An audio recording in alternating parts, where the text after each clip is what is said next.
Video like जरूर कर लीजिए और ऐसे वीडियो लगातार फ्री में पाने के लिए चैनल को तुरंत सब्सक्राइब कर लीजिए और बेल आइकन को जरूर टैप कर लीजिए ताकि आगे भी सारे वीडियो आपको मिलते रहे। यूट्यूब में फॉलो करते हैं तो प्लीज ये वाला फ्री टेलीग्राम चैनल जरूर ज्वाइन कर लीजिएगा। सारे नोटिफिकेशन सारे अपडेट यहीं पे आते हैं, ध्यान रखिए। यूपीपीएससी का पीसीएल 2022 का मेंस चल रहा है। थर्ड डे था आज 29 सितंबर का। सेकंड शिफ्ट का पेपर है ये। जीएस पेपर 4 एथिक्स, इंटीग्रिटी और एप्टीट्यूड वाला पेपर है ये। सब कुछ इसमें भी सेम है। 200 मार्क्स हैं इसमें। मैक्सिमम 3 घंटे में करना है। 10 क्वेश्चन आए हैं इसमें 125 वर्ड के 8 नंबर के। 10 क्वेश्चन आए हैं 200 वर्ड के 12 नंबर के। इस बार एक बहुत बड़ा पैटर्न में जो है चेंज देखने को मिला है। केस स्टडी बिल्कुल एक ही सवाल पूछा है, वो भी लास्ट वाला। केस स्टडी यूपीएससी में अगर आप देखें तो उसका वेटेज काफी ज्यादा होता है।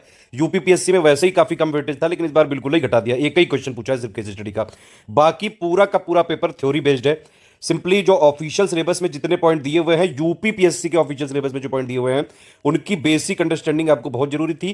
प्लस उसका अप्लाइड फॉर्म भी लिखना आना चाहिए। मतलब जब आप कई सारे जैसे जीएस की तैयारी करते हैं, टोटल जीएस 1, जीएस 2, जीएस 3, ऐसे डेली एडिटोरियल्स की जो है आपकी आदत होती है, न्यूज़पेपर आप कवर करते हैं।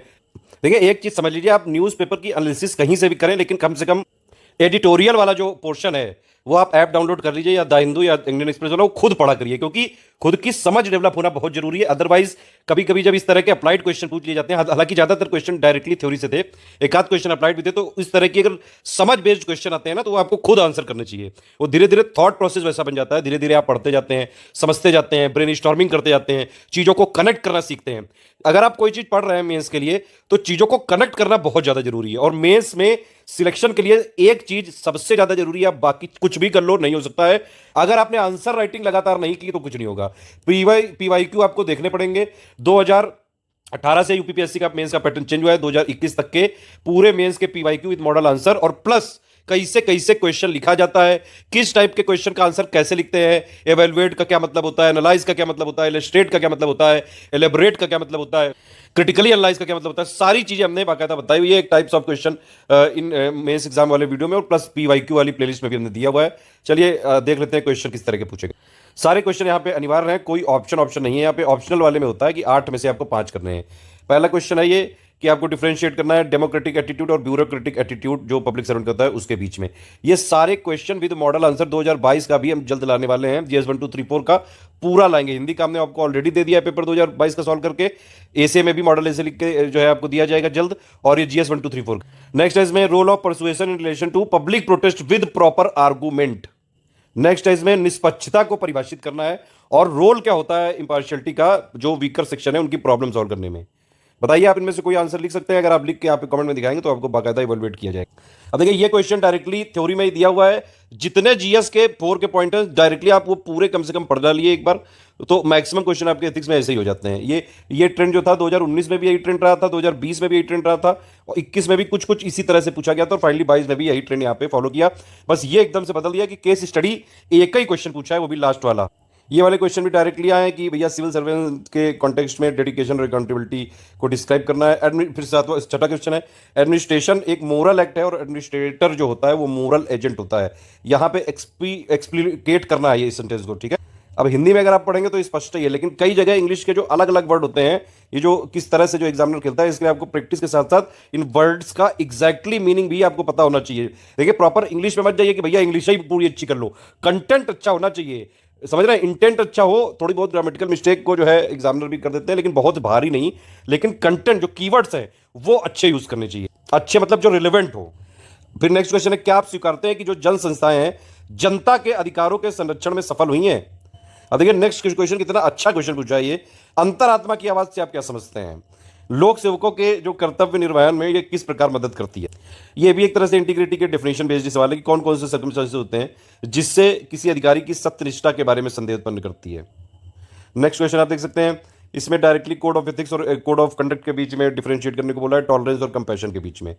फिर भैया एप्टीट्यूड से रिलेटेड आ गया, एप्टीट्यूड कैसे इंटरेस्ट से डिफरेंट होता है, और अगर किसी के मतलब किसी में लोक सेवक बनने की रुचि है लेकिन लोक सेवाओं का निर्वहन करने की अभी क्षमता नहीं है, तो क्या वह लोक सेवक के रूप में सफल होगा? इसकी विवेचना करनी है, डिस्कस करना है। फिर टॉलरेंस से रिलेटेड एक क्वेश्चन आ गया, फंडामेंटल जो है वैल्यू का सुप्रीम ये फॉर्म है, ये बोला जा रहा है, इस स्टेटमेंट को डिस्कस करना है आपको सिविल सर्वेंट के संदर्भ में। सोशल इन्फ्लुएंस क्या होता है, कैसे सोशल इन्फ्लुएंस और परसुएशन बिहेवियरल चेंज ला सकता है, ये भी डायरेक्ट डेफिनेशन बेस्ड है। क्या क्या बेसिक रिक्वायरमेंट है कंपैशन की, और एक्चुअली में क्या जरूरत है कंपैशन की, जो वीकर सेक्शन होते हैं उनके प्रति क्या मतलब कंपैशन की जरूरत है। फिर ये भीड़ से रिलेटेड क्वेश्चन आ गया, लेटेस्ट करंट से जोड़ के यहाँ पे थोड़ा सा पूछने की कोशिश करी गई, ये पूरा हम लोग डिटेल में बताएंगे। फिर पूछा राइट टू इन्फॉर्मेशन, जो आरटीआई है वो ऐसा नहीं है कि सिर्फ वो सिटीजन को एम्पावर करता है, ये एक्चुअली कॉन्सेप्ट ऑफ अकाउंटेबिलिटी को भी मेंटेन करता है। अब देखिए जैसे ये वाला एग्जाम्पल हालांकि दीजिएगा मत, जो हमारा यूपीपीएससी का आयोग है, अब वो मार्कशीट नहीं जारी करता है, कट ऑफ नहीं बताता है, और मेंस की कॉपी आप देखने जाओ तो कह देता है कि 1 साल के बाद जला दी गई है वो सारी चीज़ें। तो इसमें ये सब कैसे पता चल रहा है पब्लिक को, क्योंकि आरटीआई करते हैं लोग तो उसमें भैया जवाब देना पड़ता है उसी के थ्रू। जैसे बीईओ का प्री का कट ऑफ इन्होंने नहीं बताया पिछले बार वाला, तो वो किसी ने आरटीआई कर दी, उसके थ्रू भैया तो एक वो वायरल पिक आई थी। तो ये आरटीआई जो है सिर्फ सिटीजन को एम्पावर नहीं करता है, एक इंस्टीट्यूशन की अकाउंटेबिलिटी को भी स्टैब्लिश करता है, रिडिफाइन करता है। कितना सक्सेसफुल हुआ है ये तो खैर आप जानते ही हैं, लेकिन फिर भी आरटीआई एक बहुत अच्छा टूल है, और इसको चाहे जितनी दबाने की कोशिश की जाए, जब तक ये आरटीआई है तब तक कम से कम जनता के पास ये तो है कि भैया पूछा तो जा सकता है। अदरवाइज बताइए, स्टूडेंट चिल्ला रहे हैं इतने दिनों से, रो रहे हैं, इतने बार मेल भेज चुके हैं, आयोग सुनता ही नहीं कुछ। आप समझ रहे हैं ना, आप समझ गए होंगे मैं कहाँ पे क्या कहना चाह रहा हूँ। नेक्स्ट है इसमें भैया एग्जाम्पल के साथ आपको बताना था, एथिकल इश्यूज कॉर्पोरेट गवर्नेंस में। नेक्स्ट है कौन कौन से स्टेप लिए जा सकते हैं आपके हिसाब से ताकि करप्शन को जो है हटाया जाए, भ्रष्टाचार को रोकने के लिए, ये बताइए आप। ये मतलब बड़ा सब्जेक्टिव क्वेश्चन है, बचपन से हम लोग इस पर डिस्कशन करते आ रहे हैं। ये थोड़ा सा एक फिलोसफिकल टाइप का क्वेश्चन पूछ लिया, 8 फोल्ड पाथ बताया, ये एक्सप्लेन करना है आपको, बुद्धा ने जो बताया था। वैसे देखा जाए तो ये वाला क्वेश्चन भी हिस्ट्री में आपने जरूर पढ़ा होगा, right understanding, right thought, right speech, ये सारी चीजें ये यहाँ पे आराम से लिखी जा सकती थी। लास्ट वाला क्वेश्चन है जिसको आप केस स्टडी के थ्रू रख सकते हैं। इसमें एक ऐसे मतलब ये संजीव है, ये बहुत आदर्शवादी बंदा है भाई, सत्य बोलता है हमेशा। एक दिन उसने देखा कि एक कोई भीड़ है, वो किसी एक मतलब आदमी को जो है दौड़ा रही है, लगातार डंडे मार रही है, पत्थर मार रही है, वो बंदा किसी तरह छुप गया कहीं, उसको ही संजीव भैया ने देख लिया। ठीक है, भीड़ ने उनसे पूछा संजीव भैया ने, तो संजीव भैया क्योंकि सत्य के पिरौंदे थे तो उन्होंने कहा कि भाई वो छिपा हुआ है वहाँ पे। अब वो छिपा हुआ है वहाँ पे, ये भीड़ ने जाना तो उसको मार डाला। अब इसके हिसाब से आपको बताना है संजीव के आचरण पर टिप्पणी करनी कंडक्टर। बताइए आप होते तो क्या करते, जल्दी से कमेंट करके बताइए।